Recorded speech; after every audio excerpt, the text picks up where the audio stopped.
Merci.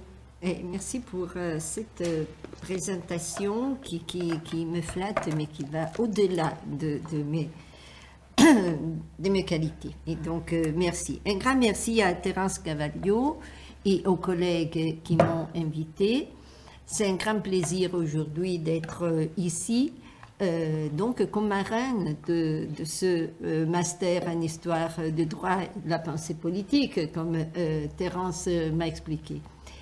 Et c'est un grand plaisir aussi d'être ici, juste au début de l'année, pour parler de représentation politique. Et un sujet que je traite depuis plusieurs années. Et Terence Cavaglio vous a présenté le travail le plus récent, qui est cette anthologie que j'ai co-dirigée avec Michel Tropper. Et je voudrais donc aujourd'hui vous parler de la représentation, mais pas seulement du sujet de la représentation, mais aussi de ce travail, et d'un travail qui est le résultat d'un travail d'équipe. Et donc je crois qu'en vous parlant d'une sorte de laboratoire de la recherche, de chantier de recherche, ça puisse donner des éléments utiles pour les étudiants et des étudiants de master et surtout parmi vous pour ceux qui ont l'intention d'embrasser la carrière de la recherche. Donc ce travail qu'on a fait à deux est le résultat des discussions et des échanges mutuels d'un groupe qui travaille depuis plusieurs années sur la représentation politique et sur les thèmes liés à l'État, la souveraineté, la démocratie. Un groupe qui maintenant a aussi un nom, l'Observatoire de la représentation. On se réunit deux fois par an à l'Institut historique allemand de Paris. Et le groupe est formé par historiens, juristes, politistes, sociologues, historiens de la pensée politique. Et donc, vous avez déjà entendu le nom de Michel Tropper et encore Pierre Brunet, Dario Castiglione, Pierre Cernin, Samuel Ayat, Marie Grain, et donc plusieurs spécialistes de différentes disciplines. Donc, de là, de ces réunions, est née l'idée. L'idée a été conçue par moi et Michel Tropper et moi. La première idée, c'est à lui, après des séminaires qu'on avait vus, de faire une anthologie. Mais, donc on a travaillé plusieurs années à ce travail, et on est parti en partageant des principes qui sont essentiels si on veut faire un travail ensemble. Alors, l'idée, c'était de faire un travail sur la représentation politique, mais donc on a rejeté tout de suite l'idée de faire donc une opération normative, c'est-à-dire de donner une définition de représentation, d'expliquer ce que c'est la représentation, mais plutôt de nous concentrer sur les discours et sur les mots qui sont des outils pour l'analyse. Alors, donc, notre objet a été plutôt, ce sont plutôt ces discours sur la représentation et démocratie, représentation et souveraineté, représentation et contrôle de constitutionnalité, représentation et parité de genre, jusqu'aux défis constitués par la représentation et la question de l'environnement dont je voudrais vous donner quelques détails en plus. le sujet de notre travail, donc le noyau de notre travail, a été les concepts de représentation, pas les pratiques de la représentation, et qu'on a suivi à travers les controverses sur ces questions et dans des contextes historiques divers. L'analyse des contextes imposait évidemment une approche interdisciplinaire et il nous a paru que seulement une anthologie pouvait permettre de croiser l'approche de plusieurs disciplines. Donc, on a monté une équipe de collaborateurs formés par juristes, politistes, philosophes du droit et même un théologien, Pierre Bourdin, qui nous a donné un chapitre très intéressant sur représentation-incarnation et sur les origines théologiques de la représentation. Donc, le choix de l'anthologie est strictement lié, c'est une question de méthodologie et qui est liée aussi à la structure de notre travail.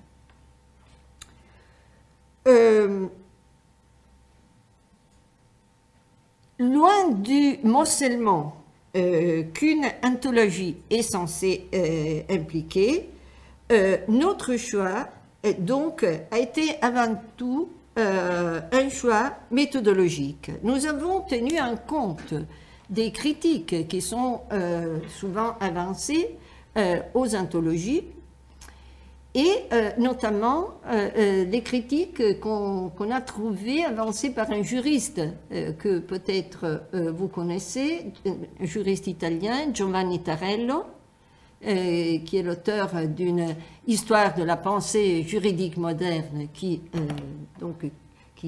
donne beaucoup d'espace à la pensée du XVIIIe siècle, que je vous recommande pour ceux qui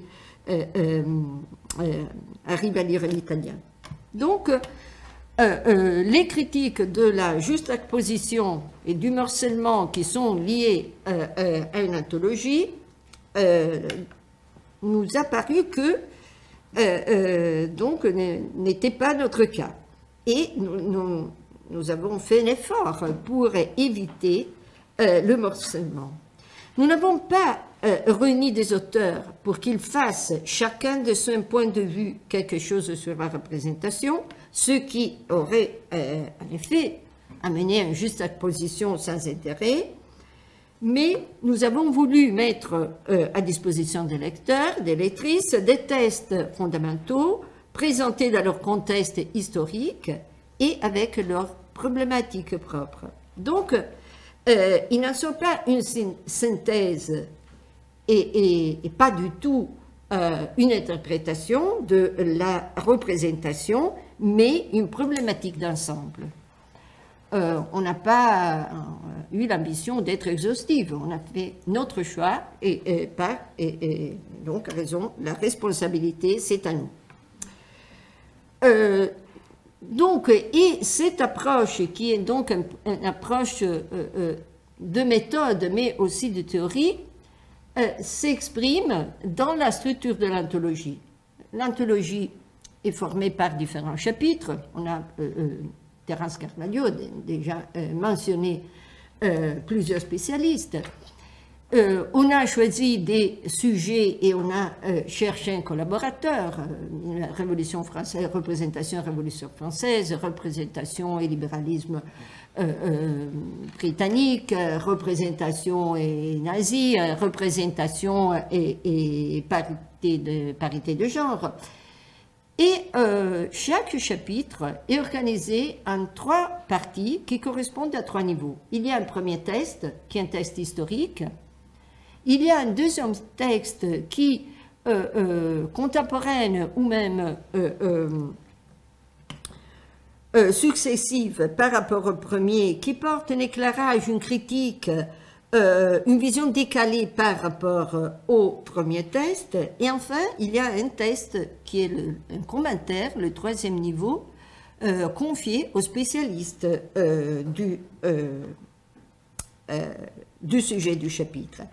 Ainsi, chacun des chapitres ne vise pas à donner un point de vue unitaire, ne donne pas de réponse, mais aborde des questions essentiellement à partir d'un point de vue particulier. Nous avons tenu compte de la multiplicité des concepts et des mots grâce à une chronologie élargie qui va de l'époque romaine jusqu'à l'heure actuelle et à une géographie qui dépasse la dimension européenne. Et si j'aurais le temps, je voudrais traiter un peu ces parties.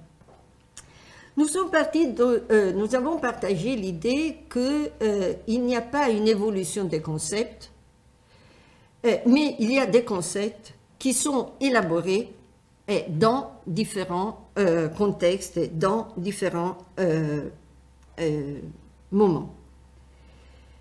Et donc qu'on arrive à élaborer différents concepts de représentation. Alors,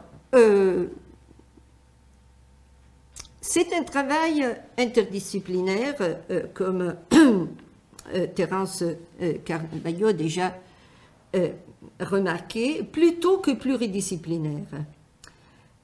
Chacun ne s'est pas placé du point de vue de sa spécialité, mais a accepté de discuter dans des termes communs à plusieurs disciplines, ce qui peut répondre aux critiques parfois faites aux anthologies. On a demandé à chaque contributeur de se placer de cette perspective.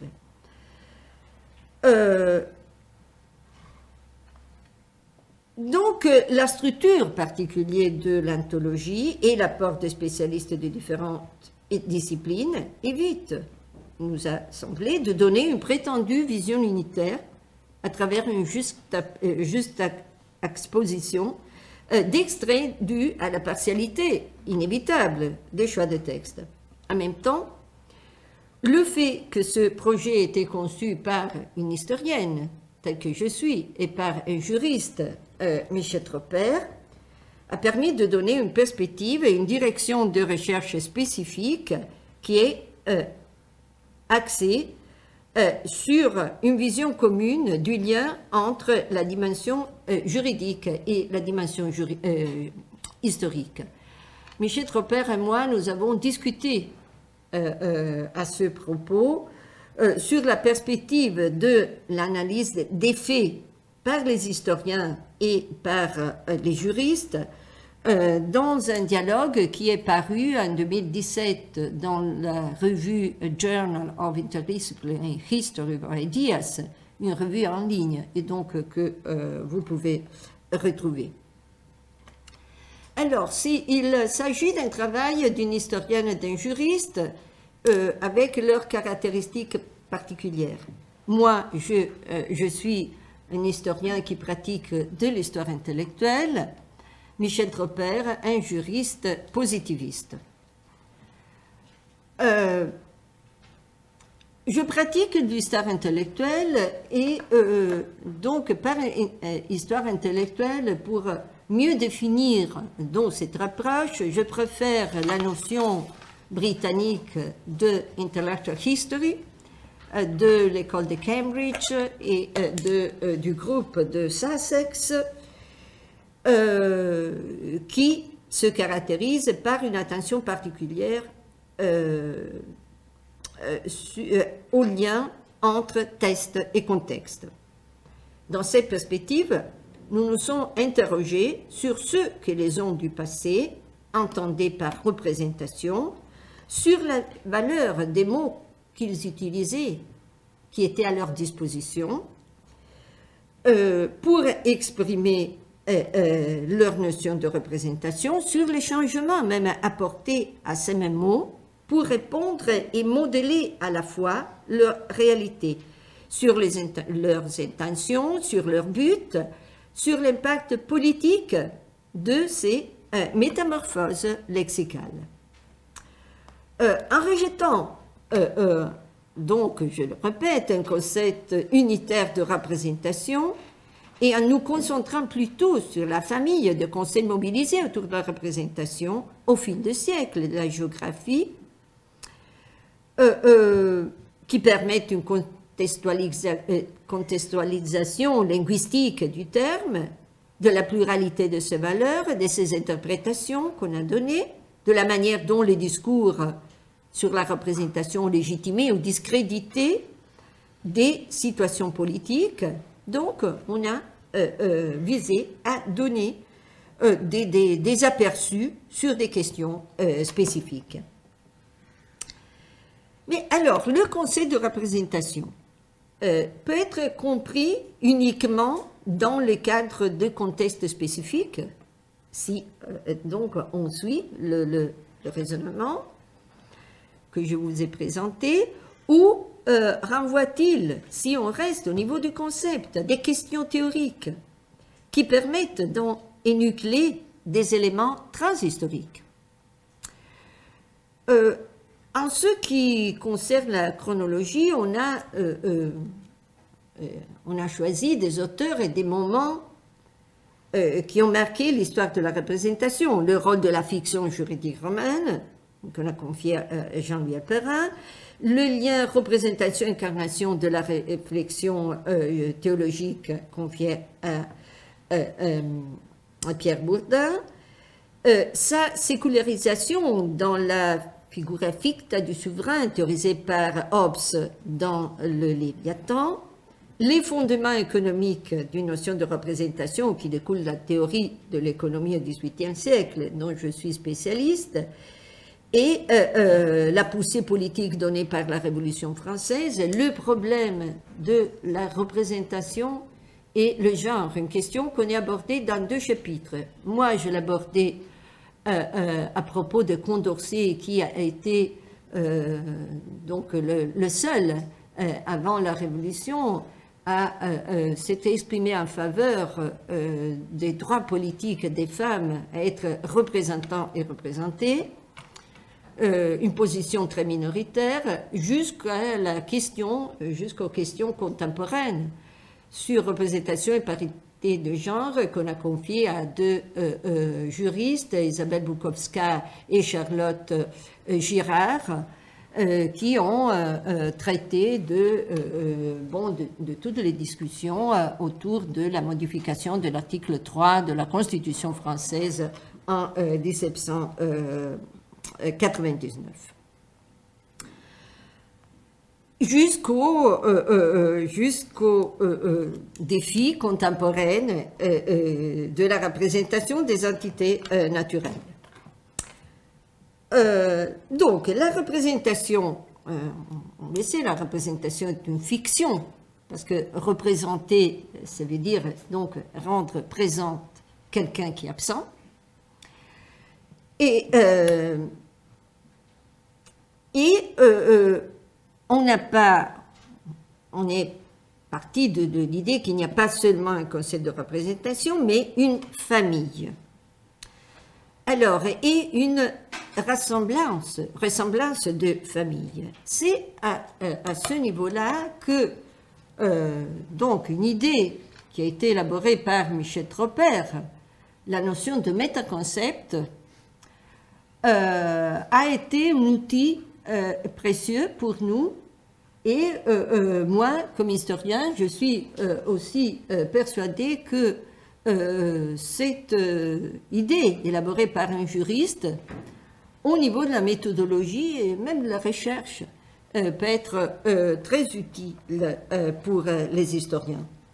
Donc, je vous donne très rapidement et parfaitement une explication sur la notion de métaconcept que vous pouvez retrouver dans différents écrits récents de Michel Tropper et même dans notre dialogue. Donc, les métaconcepts ne sont pas des produits de l'histoire comme les concepts. Le métaconcept, Michel Tropper a conçu le métaconcept comme un concept ahistorique, c'est-à-dire opératoire pour plusieurs lieux et plusieurs époques, auxquels on parvient en se référant à des concepts élaborés dans des contextes historiques. Un concept qui se réfère à d'autres concepts. Et c'est intéressant de remarquer qu'il est parvenu à concevoir cette idée en réfléchissant sur le travail d'un historien, de Marc Bloch, et de son idée de société féodale. Société féodale par laquelle donc on entend quelque chose, mais que les hommes de l'époque n'utilisaient pas, ne parlaient pas de société féodale. Alors c'est donc les idées, l'encouragement qui est venu d'un historien qui a mené Michel Tropper à élaborer cette idée de métaconcept. Plus récemment, il a même ajouté des considérations supplémentaires. Il est parvenu à une distinction entre métaconcept lato sensu et métaconcept stricto sensu. Par métaconcept lato sensu, c'est un métaconcept qui se réfère aux institutions, qui se réfère aux règles, le régime parlementaire, la monarchie constitutionnelle, qui se réfère donc à un concept, le métaconcept, qui se réfère à des institutions, de même que la société féodale, des institutions qui peuvent exister, fonctionner sans, comme je vous dis, les hommes qui vivaient à cette époque l'employaient. Au contraire, par métaconcept stricto sensu, on entend des concepts, métaconcepts comme souveraineté, séparation des pouvoirs, représentation aussi, citoyenneté, des concepts qui sont nécessaires à l'exercice du pouvoir politique et que les hommes utilisent pour justifier les institutions et les pratiques. Alors, cette idée de métaconcept, une idée abstraite, donc, mais qui, en se référant à des concepts élaborés dans des contextes historiques, permet d'éviter donc l'anachronisme. Alors, est-ce qu'il est possible, en réfléchissant sur des concepts élaborés dans des contextes historiques, des concepts historiques, d'arriver à un métaconcept de représentation? Alors, je vous donne un exemple, très brièvement, qui peut rendre peut-être plus clair. Donc, pendant la Révolution française, en 1791, pendant les discussions sur la Constitution, la première Constitution que la France a eue, en août 91, il y a eu une discussion entre Barnave, Roederer et Robespierre sur le fait si le roi pouvait être considéré représentant. C'est une discussion qui s'est déroulée autour du veto que l'Assemblée constituante avait accordé au roi, le veto suspensif. L'enjeu était évidemment politique. Robespierre et Roederer étaient contre le roi, et donc il avance des arguments en disant le roi n'est pas un représentant parce que pour être représentant, on doit être élu. Cette idée, c'est-à-dire, il concevait l'idée, le concept de représentation comme lié à l'élection. Barnave, qui s'efforçait, essayait de garder le roi et la monarchie, et donc de légitimer cette présence de la monarchie, ajoute quelques éléments différents et novateurs au Conseil de représentation, en disant le roi, par le veto suspensif que l'Assemblée a désormais décidé de lui accorder, participe à la fonction législative, à la création de la loi, et donc le roi est représentant, parce que qu'est-ce que c'est la représentation? C'est vouloir pour la nation. L'expression, c'est de Barnave. Et donc, dans des contextes spécifiques et où il y a des enjeux politiques, on parvient à élaborer des différents concepts de représentation. Alors, est-ce qu'on peut ne pas donner une définition de représentation, mais est-ce qu'on peut voir des éléments qui dépassent le contexte historique et qui se rattachent à l'idée de représentation?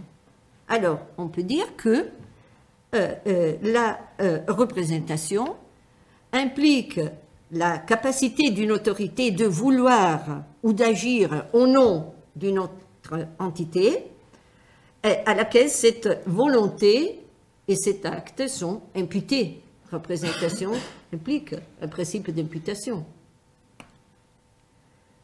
Souveraineté et représentation sont étroitement liées. D'autre part, implique aussi la suprématie de cette autorité et de la fonction qu'elle exerce.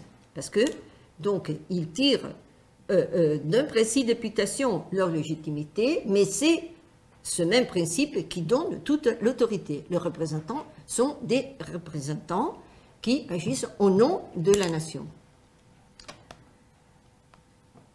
Les textes figurant dans... Alors, on est parti de cette idée et de cette manière de travailler, un juriste et une historienne, et on a donc esquissé la structure de l'anthologie, la table de matière de l'anthologie, et avec l'ambition que les textes qui figurent dans cette anthologie traitent de différents concepts de représentation.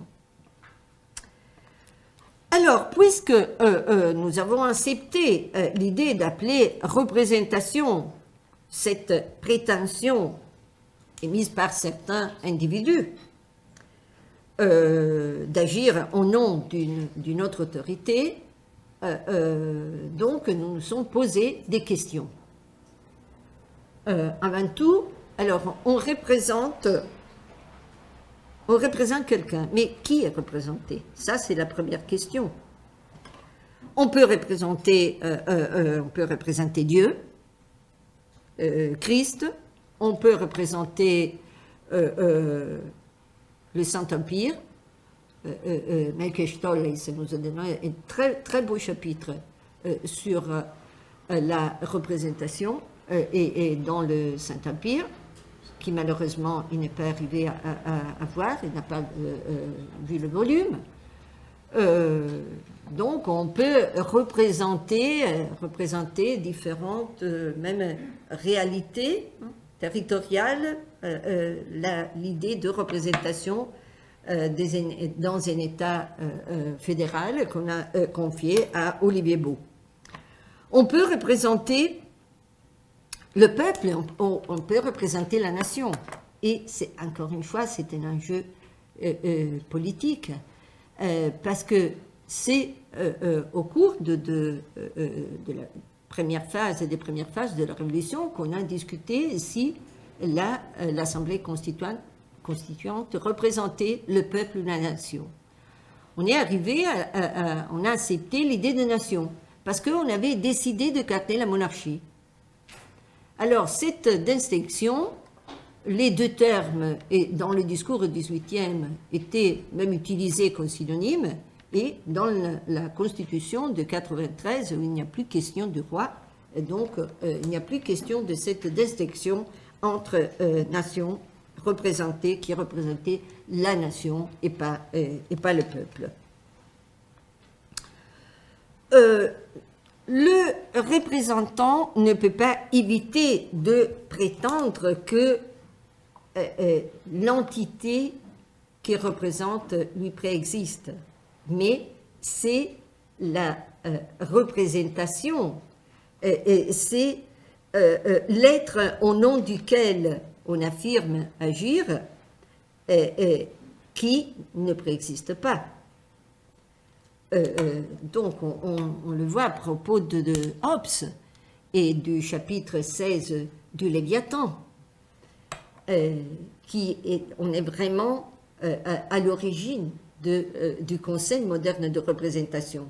Alors, dans ce chapitre, Hobbes donc explique comment on passe de la multitude au peuple.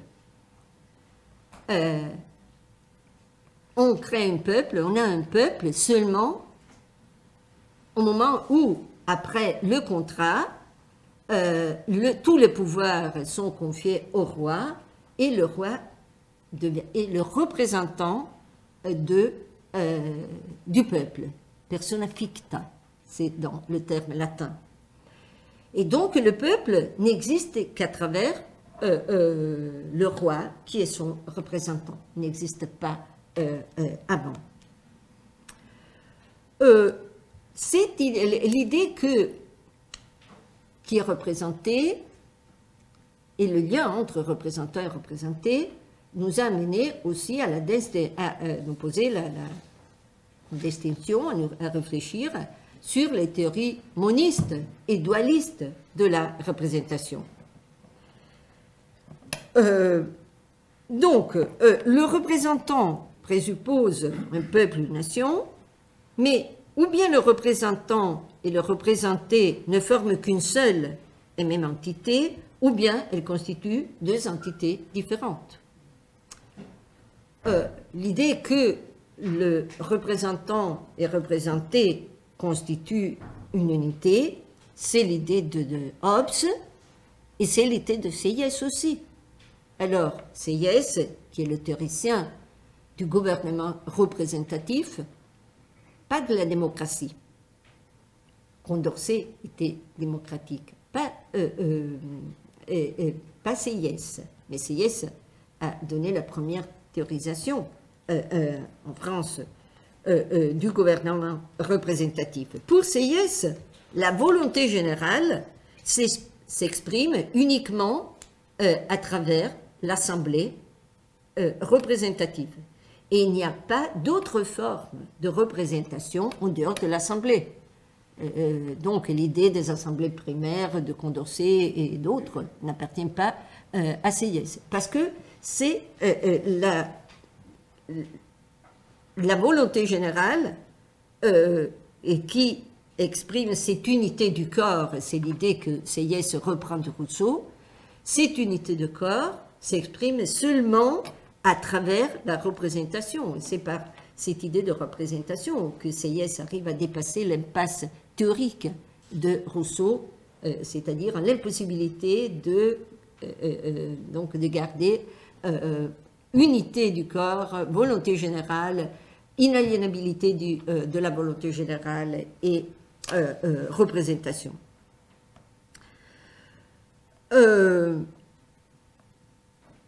Une variante de la conception moniste est l'idée de l'incarnation, donc qui a ses fondements, son origine théologique dans l'idée du Christ qui incarne Dieu, étant une seule substance, ce qui est très bien expliqué dans le chapitre de Pierre Bourdin, et qui, à travers une étude très érudite sur les pères de l'Église, les simples écritures, les textes, la Bible et autres textes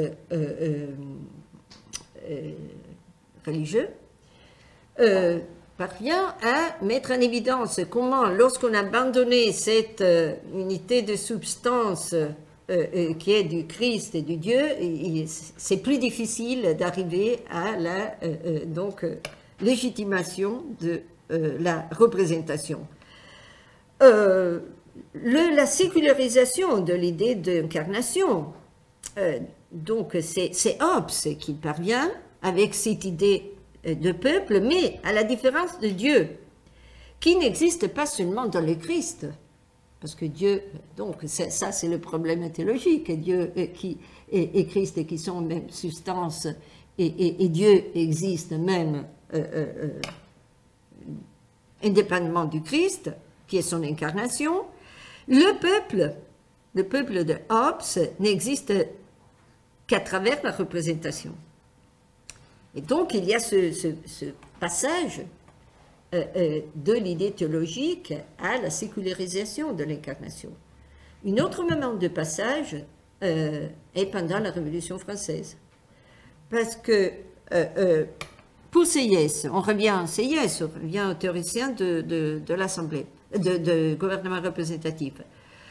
L'Assemblée n'est pas la nation, qui possède une substance différente et, à mon avis, ce sont les fondements économiques de la notion de représentation de Sieyès, que même si les critiques de la physiocratie, il reprend de la physiocratie, l'amène donc à concevoir cette sorte de réalité de la nation. Mais la nation s'exprime et ne forme une volonté que par le biais de l'Assemblée. Mais l'Assemblée n'exprime pas sa propre volonté, mais seulement la volonté générale.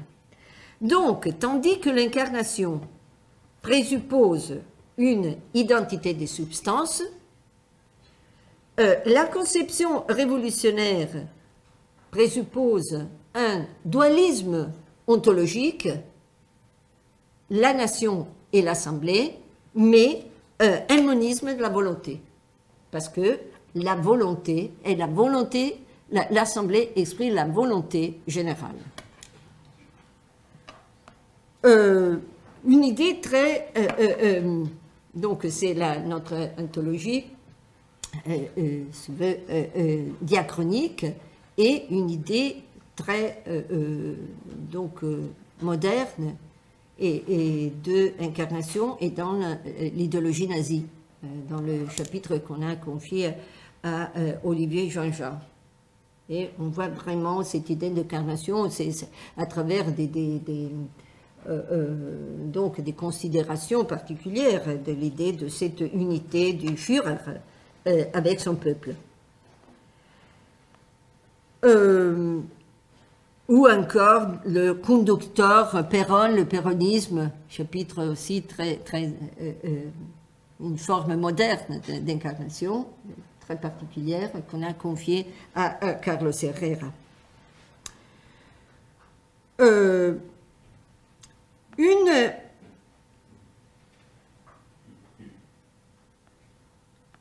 Une autre idée aussi spécifique de incarnation est dans la théorie dans la Révolution russe, pendant la Révolution russe. L'idée de représentation et d'avant-garde, le parti comme avant-garde de la classe ouvrière. Et alors là, des positions différentes qui sont très bien expliquées dans le chapitre qu'on a confié en russiste italienne Daniela Stella. Donc, pour Lénine, c'est l'avant-garde, seulement le parti qui donc exprime la classe ouvrière, tandis que la position plus démocratique de Trotsky amène Trotsky à avoir un rôle, une sorte maïeutique. On dit maïeutique en français, oui, du parti qui permet à la classe ouvrière d'arriver à prendre conscience de soi-même, elle-même. Bon, dans les théories dualistes, il y a donc, même si le peuple ou la nation, qu'il soit censé ou non préexister à la représentation, ont une existence objective. C'est le cas des théories populistes. On parle beaucoup aujourd'hui, l'idée d'un peuple qui existe indépendamment de ses représentants dans les critiques de la représentation du discours populiste contemporain. Et aussi, il y a un dualisme lorsque donc il y a un référendum. C'est vraiment là le peuple qui s'exprime indépendamment de ses représentants.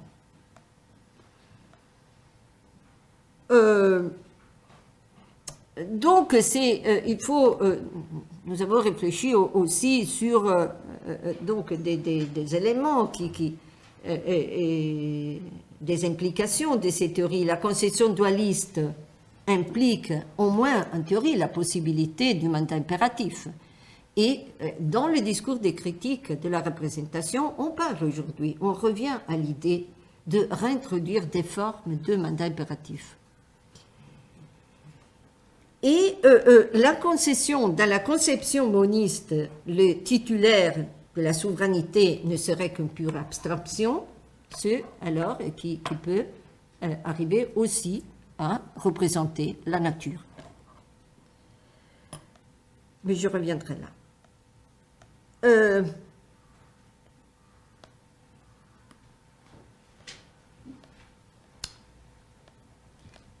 Donc,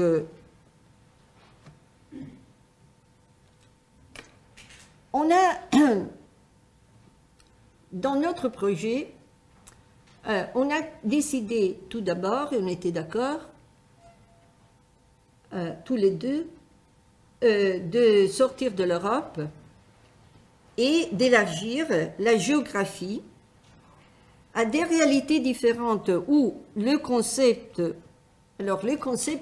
occidental de représentation, parce que donc ce qu'on entend, les différents concepts de représentation élaborés dans des contextes historiques sont des contextes qui, entre le XVIIe et XVIIIe siècle, dans des contextes européens ou des colonies américaines, donc la culture des colonies, même dans la spécificité des colonies, donc appartenait aussi à la culture européenne.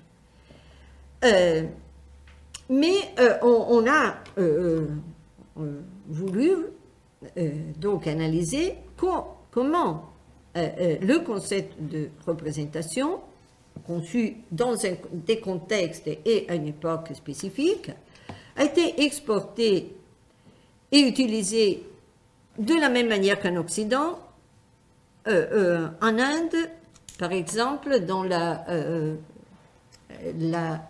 l'idée de représentation politique de Gandhi.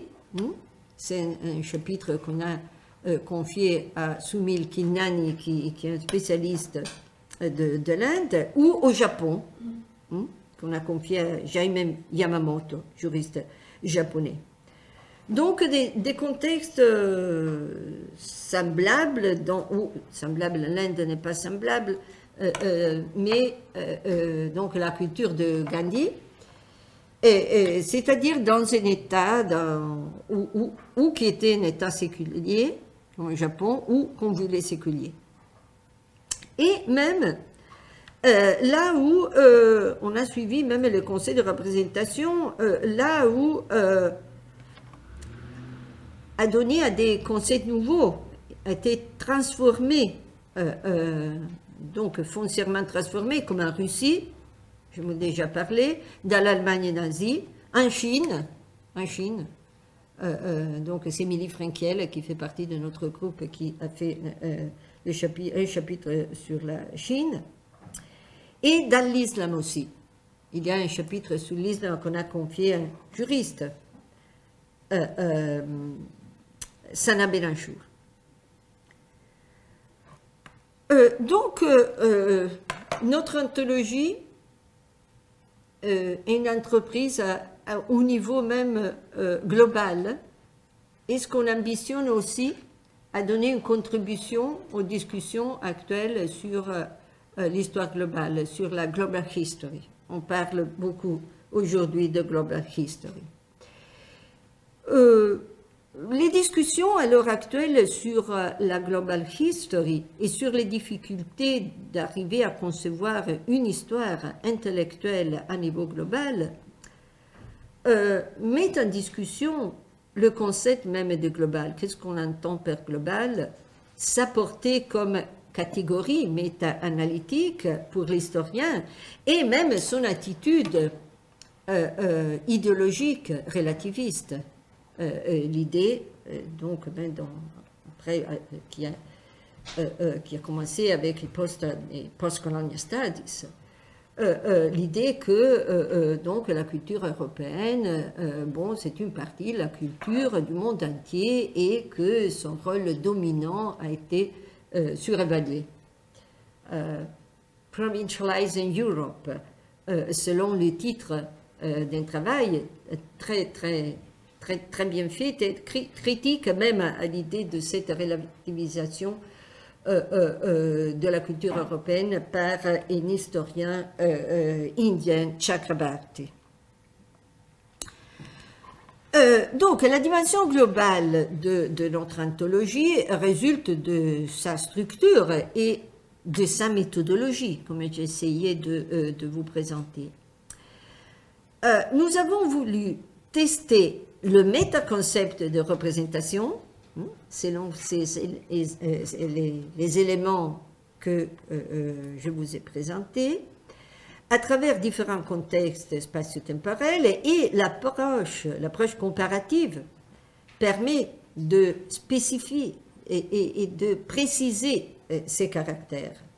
Par rapport à une perspective globale, nous visons, donc on croit, je crois qu'on peut donner une contribution à l'histoire globale et à la notion de global history, même si notre position est une position donc qui nous a menés ni à relativiser le concept de représentation qui a été élaboré dans un contexte spécifique, à une époque spécifique, et ni à adopter une option autoréférentielle, pensant que, on parle de représentation par rapport à des réalités européennes et des réalités différentes n'appartiennent pas à ce discours. Donc, et en particulier, nous rejetons l'opposition entre histoire globale et contexte.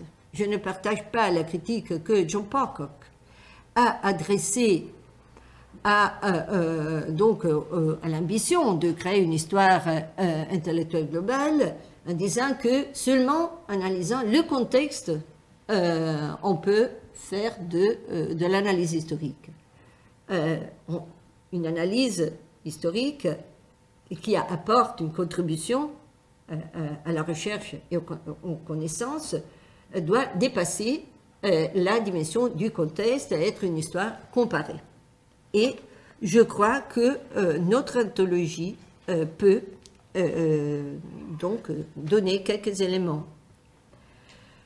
La représentation, et je vais terminer, est donc un outil pour justifier l'exercice du pouvoir. C'est une idée que partage l'historienne et le juriste positiviste, et au point qu'on peut même, on est même tenté d'arriver à donner une idée de représentation liée aux entités naturelles. Alors, le chapitre sur représentation et entités naturelles a été confié donc inévitablement à Pierre Brunet, qui est le juriste spécialiste de ce sujet, et donc qui, par sa perspective, si l'on voit, si on lit son texte, implique donc des réflexions et de mise en question d'idées des noyaux de la représentation. C'est-à-dire, face aux questions de l'amirement, on ne peut pas,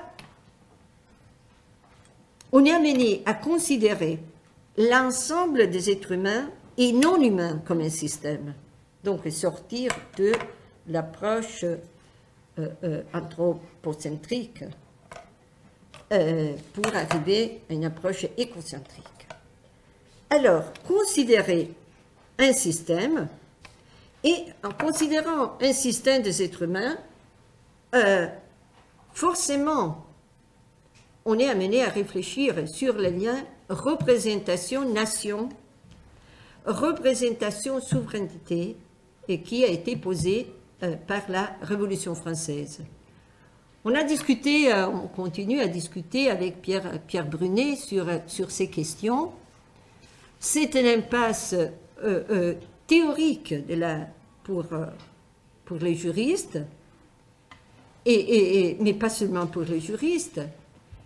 Et donc, pour l'instant, donc les résultats de la recherche auxquels on est parvenu, de la réflexion au niveau de la théorie, on est parvenu à l'idée qu'on ne sorte pas de l'idée de la représentation et de la souveraineté,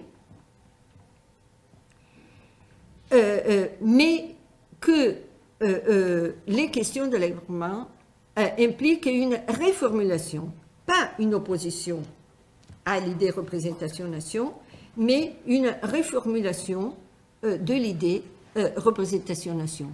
Ce sont des questions qui, je ne suis pas juriste et donc je n'ai pas la compétence pour rapporter ces questions qui se posent au niveau du droit international. Ce sont les questions sur rapport entre représentation et souveraineté qui se posent aussi au niveau de la construction de l'Europe. Mais que, je crois, et alors je termine, une historienne, que ce rapport qui, donc, problématique, pas à rejeter, mais problématique du rapport entre représentation et nation, et participation aussi, a été posée avec force au niveau de l'histoire des événements et au niveau de la théorie pour la première fois par la Révolution française. Je vous remercie beaucoup.